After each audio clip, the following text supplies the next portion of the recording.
Hey there, Al Perhacs, author, creator, visionary behind the Mind Force method of high performance coaching and mentoring.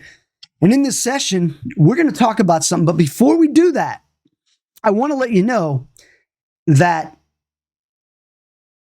new immersion.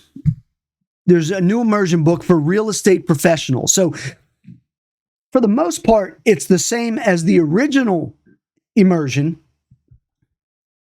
but I've added some things for real estate professionals because I work with a lot of real estate professionals. So if you're a real estate professional, you're going to love this book. But in addition to the book, you're going to get the training. And the training is going to open up your mind to new possibilities that's going to empower you in a totally different way. However, that's just a short commercial for those books. Get a copy. You'll be glad you did, promise you there. I'm still signing them too, so if you ordered the hard copy, I'll still sign it. Now, the real estate version is not a hard copy yet, it's digital, but that's okay. So what I want to discuss today, and again, a lot of these discussions come down to me speaking with people, coaching with people, mentoring people, and getting to the bottom and going deep, deep, deep in order to extract the performance that they need and desire, just like you do. We all need it, right? So how can I lead if I'm shy and afraid? Now, this is from an executive that I'm coaching. And see, when I go deep with somebody, this is the type of thing that comes out. Now, this is the same person that if you met them on the street, you would think that they had it all going on. They're earning tremendous income. They've got a tremendous lifestyle. And yet, this is the question they pose to me. How can I lead if I'm shy and afraid? Now, the reason I bring this up is because many of you watching this may be in the same situation where you say, how can I lead or become successful if I'm afraid and shy and afraid, right? And I'm going to give you some tools and techniques that you can use to do that. So number one is you have to say, so what? I'm shy and afraid. So what? Do it anyway. You got to recreate yourself. I talked a while back about having a persona that maybe is different than your normal persona. So do that, right? Have a different persona. And there's nothing wrong with that. I'm afraid of doing something wrong. So what? Do it anyway. I don't know what to say sometimes to people. So what? Do it. So it's the so what is giving you permission to be and to be more powerful. You'd be surprised. There's a lot of people that are in leadership positions and they feel that maybe they're not who they think they are. And it's an imposter syndrome, right? I'm going to go into that in a little more detail in another video. But the fact of the matter is, how do I lead if I'm shy and afraid? Well, the shy and afraid is perspective. It's your perception and perspective of what's going on in the situation. Shy is probably something that was a trauma that was bestowed upon you from your family. Oh, he's such a shy little kid. Oh, she's just a shy little girl. And as people said that to you growing up, you believed it, even if it wasn't true. Didn't matter.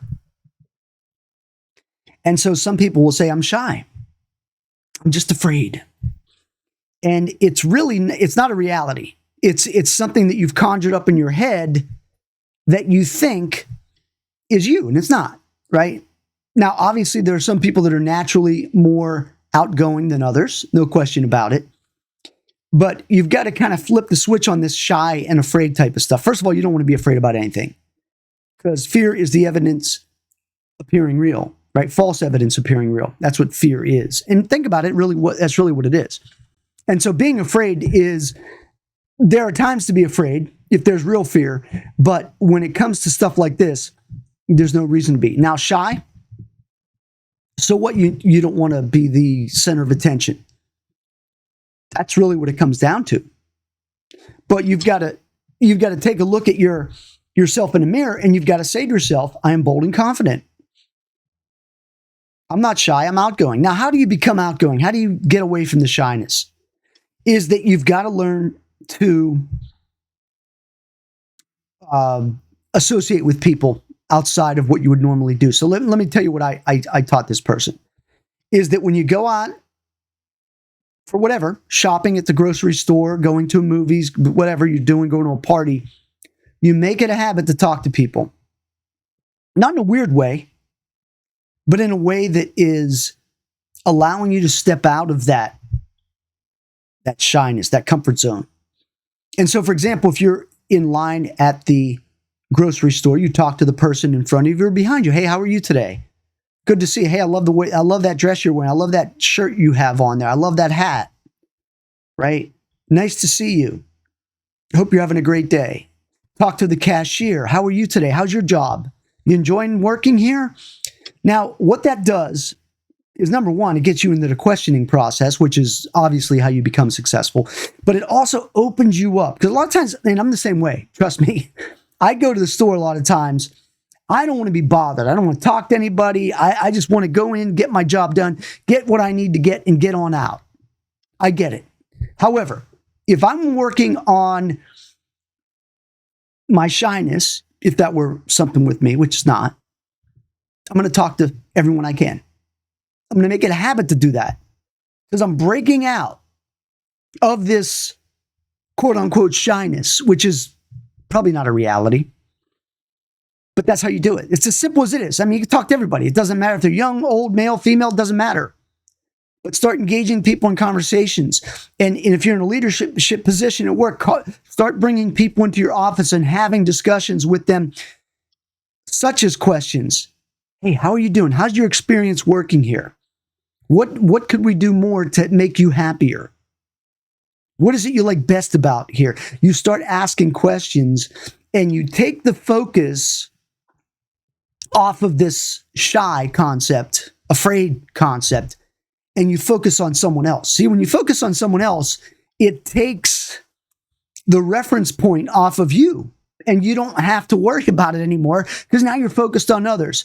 Most people are shy because they're thinking about what others are thinking about them. It's kind of crazy, right? You'd be surprised. People don't really care. They're not thinking about you. But what happens is, like I said, it goes back to when you were 5 years old and your parents or your aunt, your grandmother, grandfather, somebody said, oh, he's a shy little boy. And you didn't know what shy meant, but as you got older, you realized, oh, I'm a shy boy. I'm not outgoing. And so that built the perception, and it gave you the reception of not being open-minded to that.